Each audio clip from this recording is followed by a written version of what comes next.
You know, ladies and gentlemen, I've never spoken to Joey Jones. Apparently everybody else has.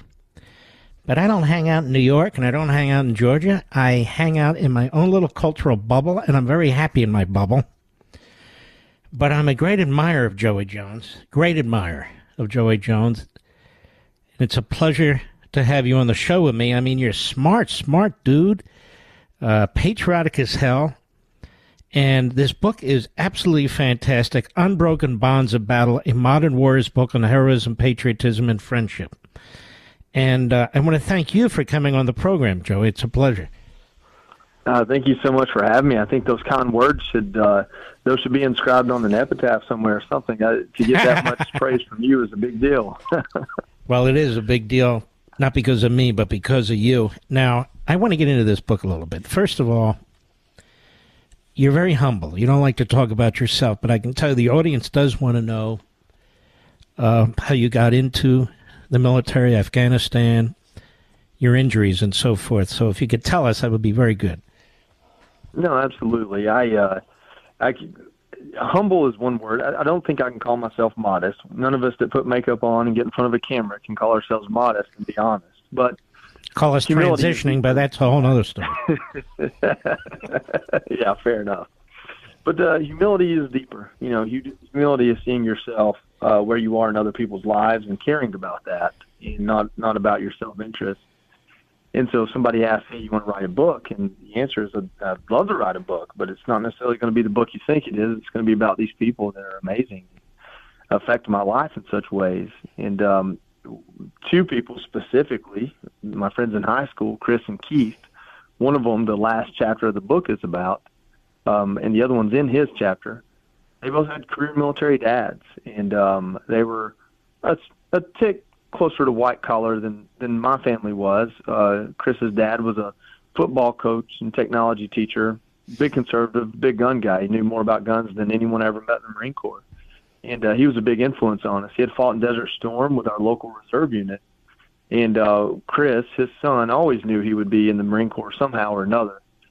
Keith, the other friend, his dad was career Air Force out in Arkansas, and we kind of only saw him on the holidays, but with the three of us being inseparable in high school, his dad had an impact as well. But the two of them always knew the military was in their scope. For me, it was much different. I come from a very poor family, hardworking, and we took care of ourselves, but we didn't have much else in that regard. And I lived in a single-wide trailer most of my childhood until my dad built our house that we moved into by hand. And so for my parents, having left school in the 8th and 10th grade, respectively, dad, mom, their expectations weren't college. It was stay out of trouble, graduate high school, which is something nobody in my family had ever done. And then the last one, which I say funny, but it's true, was don't start a family until you did those other two things, stayed out of trouble and graduated high school. And so those were the rules I had. That's the expectations I lived by. So college was not in that sphere. They would have loved for me to go to college. They would have never stopped me. They had no idea how to expect it of me or even help me get there. And so after high school, I was fortunate in that I graduated at 17, so I couldn't just go do anything right away. I tried to work in the carpet industry, which is centered in Dalton, Georgia, the flooring and textile industry. And I didn't want to be in a warehouse for a living. It's just not – my dad was a brick and block mason. I wanted to be outside and sweating under the sun and doing things for a purpose. And my buddy Keith started talking to the Marine Corps recruiter, and I was the last one out of the three of us that even wanted to, and the first one to go. And so that's how I found myself in the Marine Corps. Two good friends that wouldn't let up on me, and a realization that as honorable as working anywhere is, I wanted to do something a little, I say more, but something different. And the Marine Corps was it. Tell us about your injury, how all that took place. You lost your legs, for crying out loud. Terrible. I did. Some dog in Afghanistan found them and made a chew toy out of them, I guess. I don't know. But I ended up in the Marine Corps in 2005. And I remember thinking before I enlisted, man, if I don't hurry up and get there, this war's going to be over before I even have a chance to go. Because, 18-year-old football player from the South, if there's going to be a war, let me be in it. That was right. Quickly my mentality. And the irony there Mark, is I could have become a doctor and went to this war. It took them 20 years to end it, and they ended it the way they did. But that's a tangent. And so I joined the Marine Corps, and I quickly started looking for a way to go to war and be involved in it. I didn't know anything about the Marine Corps. I had no one in my life that was a service member that touched my life. I had great-grandfather and great-uncles. And so when I got to the Marine Corps, I'd signed up to be a radio technician. I had no idea what that meant. And when I realized that it was pretty far away from what we would call the front lines or deployment to the Middle East, I started looking for other options and found out about this job you had to try out for, you had to volunteer to do, and it was really hard to do, and it was called EOD, or Explosive Ordnance Disposal, the bomb techs. And I thought, man, that's my ticket. That's what I want to do. They carried themselves differently. They spoke a different language. They went by their first names. And to the outside looking in, they may look like they cared a little bit less about the rigidness of the Marine Corps, but what it was is they knew the job they did was it was so deadly that they couldn't take everything serious all the time. They had to find places to lighten it up. And they had a maturity and emotional intelligence about them that I admired, and you only get by seeing behind that curtain. And so I tried out for that eventually in Iraq, actually providing security for those guys, and laterally moved or put in paperwork that when I re-enlisted, I would re-enlist to go to school for that job instead. That's what I did in 2008, 2009. And in 2010, I found myself in Afghanistan. That's important, especially to your audience that pays attention to the history of events and it understands that one thing leads to another. 2010 is a midterm year, and going into the summer of 2010, the midterm tactic of the Obama administration was to announce an end to the war in Afghanistan. There's a lot of irony in that right here today. And in announcing the withdrawal of the troop surge that had happened the year before, which was very successful, the Taliban started making big maneuvers on the battlefield to both usher that in and be ready for it when it happened. Essentially what happened is 2008 and 2009, we sent, I think it was 20 or 30,000 more troops to Afghanistan. And we took a lot of ground real quickly, mostly in the Helmand and Farah provinces, where the poppy was being grown, which was the cash crop, the opium. The problem is once the Obama administration started pulling those troops back, they started replacing 2 battalions with 1 battalion, half as many Marines, soldiers in an area. The Taliban started taking that area back up because when America finally left, they wanted to be there to be in charge. And so what that meant was the summer of 2010 was just absolutely brutal. We had picked a fight and then left half as many guys there to fight it, and the Taliban was more than willing to take advantage of that. Mm-hmm. So throughout the summer of 2010, it was just incredibly deadly for about 18 to 24 months there anyway, but it started getting really bad that summer in what we call the fighting season between harvest and between sowing crops and harvesting crops. And EOD, we were at the forefront of it. We brought about 80 Marines with us, suffered about a 30-odd% casualty rate. That's killed in action, severely wounded. And we just had to start jumping around. You have to have EOD techs working 2-man teams. And if one of them gets killed, the other one can't work till somebody comes to help him. And we were patchwork putting together bomb tech support. So the idea came, let's go upstream, cut the IEDs off before they get down to the poppy fields. And logistically upstream meant going to a town called Safar Bazaar. It was so far away from the agricultural area. It was out in the desert, and it was a trading post. And we had left it alone because it was hard to hold, and it didn't provide a strategic advantage immediately. Once we got intelligence that that's where they were stockpiling all the IED components, all the bomb parts, and we said, hey, let's take the risk, go out there, take this town, fight for it. If we win, we cut off their IED supply, their bomb supply. So that's what we did. But being America and fighting wars honorably, we let the town know we were coming to alleviate civilian casualties.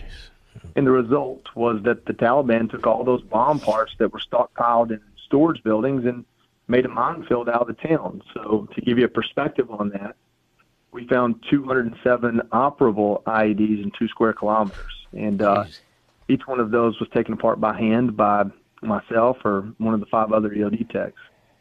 Eventually, your luck runs out. The morning of the 6th day, We were what we call prosecuting. We kind of use that word liberally. We were going through strategically and documenting what we were finding as we were clearing a building. And we found a piece of U.S. ordnance that had been rendered off the battlefield or salvaged off the battlefield.